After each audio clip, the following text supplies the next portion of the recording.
সুন্দর জালিদার রুটিটির নাম মিষ্টি গোলা রুটি বা মিষ্টি চিলা। চেহারাটা দেখতে অনেকটা পাটিসাপটার খোলার মতো হলেও এটি আটা ও গুড় দিয়ে তৈরি, মূলত একটি সুষম ও স্বাস্থ্যকর খাবার। সকালের নাস্তা, বিকেলের টিফিন কিংবা বাচ্চাদের স্কুলের টিফিনে আদর্শ খাবার। এটি মূলত মধ্যপ্রদেশের নানা জায়গায় গরিব মানুষের খাবার ছিল। এখন আটার উপকারিতা জানার পর আমরাও গ্রহণ করেছি। কোনো রকম সোডা, বেকিং পাউডার ছাড়াই এটি তৈরি হয়। দেখুন কিভাবে 4 ভাগ আটা, 1 ভাগ সুজি আর 1 ভাগ ময়দা আমি মিশিয়ে নিচ্ছি।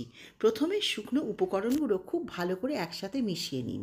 একই হাতা দিয়ে মাপটা করবেন, তাহলে রুটিটা খুব সুন্দর উঠবে। অবশ্য আপনি নিজের মতো করেও করে নিতে পারেন। আর দিয়ে দিচ্ছি খানিকটা গুড়। গুড়ের পরিমাণটা অবশ্য কিছুটা বাচ্চাদের খাবার হলে বেশি হবে, বড়দের হলে একটু কম হবে। প্রতিটা জিনিসই এখানে স্বাস্থ্যের পক্ষে অত্যন্ত ভালো। এইবার শুকনো উপকরণ মেশানোর পর খুব ভালো করে দুধ দিয়ে মেখে নিন পুরো মিশ্রণটা। যখন দুধটা ঢুকে সুজি অ্যাবজর্ব করে নিয়ে বেশ খানিকটা টাইট হয়ে যাবে, তখন কিন্তু এর মধ্যে জল দিয়ে মাখতে হবে। যদি আমার রেসিপিগুলো আপনাদের ভালো লাগে, তাহলে নতুন বন্ধুদের অনুরোধ রইল সাবস্ক্রাইব করে উৎসাহ বাড়ানোর জন্য আমার। আর পুরনো বন্ধুরা ভিডিওটা শেষ অবধি দেখার জন্য আর লাইক, শেয়ার, কমেন্ট করার জন্য অনুরোধ রইল।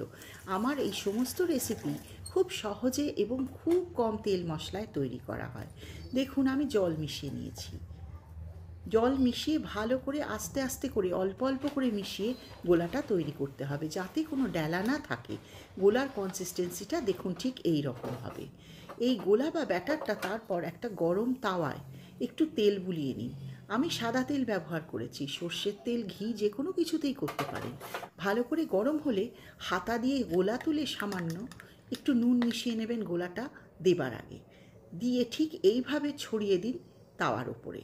এবার ফুটোগুলো হাতা দিয়ে আস্তে করে ঢেকে দিন। খুব বেশি মোটাও হবে না, আবার খুব বেশি পাতলাও হবে না।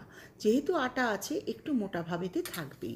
তারপর দেখুন গরমে রুটিটা হচ্ছে। রুটিটা যে সেদ্ধ হচ্ছে বা রান্না হচ্ছে, রং পাল্টানো দেখেই বুঝতে পারবেন। এই 1 মিনিট রেখে দেওয়ার পর ধার থেকে খুব সাবধানে আস্তে করে উঠিয়ে নিন। যদি আপনার রুটি রান্না হয়ে গিয়ে থাকে, আপনি উঠে আসবে, কোনো কষ্টই করতে হবে না। দেখুন রংটা কিরম পরিবর্তন হয়েছে সেদ্ধ হয়ে যাওয়ার ফলে আটাটা। এইবার আস্তে করে তুলে নিয়ে রুটিটাকে উল্টে দিন। দেখুন এই ফুটো ফুটোগুলোই কিন্তু এই রুটির আসল পরিচয়। কি দারুণ দেখতে হয়েছে না? আসলে এই রঙটা গুড়ের থেকে এসেছে। আটা আর গুড়ের মিশ্রণটা ভালো করে সেঁকা হবার ফলে এই রঙটা হয়েছে। আমি করে নিচ্ছি আর একটা চিলা, ঠিক একই রকমভাবে গোলাটাকে ছড়িয়ে দিয়ে হাতা দিয়ে আর 1 মিনিট রেখে রান্না হতে দিয়ে। দেখুন যত আপনি রুটি তৈরি করবেন, মিষ্টি গোলা রুটিগুলো, তত কিন্তু তাওয়াটা তৈরি হয়ে যাবে ঠিক পিঠের মতোই। দেখুন কি সুন্দর ফুটো ফুটো হয়েছে। এই জালিদার ব্যাপারটাই কিন্তু আপনাকে বলে দেবে যে হ্যাঁ, আপনার গোলাটা একদম পারফেক্ট হয়েছে। ঠিক পিঠে যেমন ওঠে, এটাও ঠিক সেরকম। দেখুন আমি আবার ধার দিয়ে আস্তে করে নাড়াচাড়া করে তুলে নিচ্ছি। ফুটো হলে আস্তে করে হাতা দিয়ে সে জায়গাটা ঢেকে দিন। আবারও উল্টে দিচ্ছি পিঠেটা।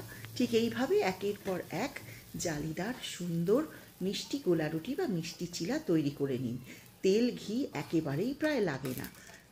আটার তৈরি এই খাবারটি যে কোনো সময় আপনার পেট ভরিয়ে দেবে, নরম, সুন্দর, সুস্বাদু খেতে, এবং টিফিনে ক্যারি করলেও বহুক্ষণ পর্যন্ত এটা নরম থাকবে।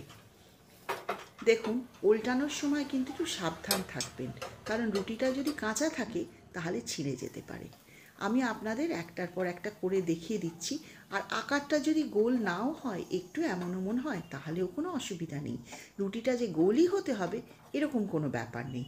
চিলা আসলে আদিবাসীরা তৈরি করে খেতেন, এবং খুব বেসিকভাবে, মানে একেবারেই ঘরে আটা গুলে একটু চিনি দিয়ে ওনারা করে ফেলতেন। কিন্তু সেটাকেই মডিফাই করে আমরা ঠিক এইরকম জালিদার সুন্দর চিলা তৈরি করছি। দেখুন প্রতিটা রুটিতেই কিন্তু আপনি দেখতে পাচ্ছেন কি সুন্দর জালিদার একটা পরত আছে। সেইটার জন্যেই কিন্তু চিলাটা বেশ মচমচে আর সুন্দর খেতে হয়। আর মিষ্টি মিষ্টি যেহেতু খেতে হয়, বাচ্চারাও খুব পছন্দ করে। ঠিক এইরকম আরও অনেক রেসিপি আমার এই কালোসোনা চ্যানেলে আছে, দেখবার জন্য আপনাদের সকলকে অনুরোধ রইল। আমি দুপিঠ একটু সেঁকা সেঁকা করে নিয়েছি। এই রুটিটি একটু বেশি ভাজা হয়ে গেছে, তাই একটুখানি ব্রাউন বেশি হয়েছে। আপনারা দেখে দেখে ভাজবেন, যেহেতু গুড় আছে খুব খুব তাড়াতাড়ি রুটিটা তাওয়া গরম হলে হয়ে যায়। এবার দই আর তরকারি দিয়ে খেয়ে ফেলুন সুন্দর আটার চিলা। ধন্যবাদ দেখার জন্য।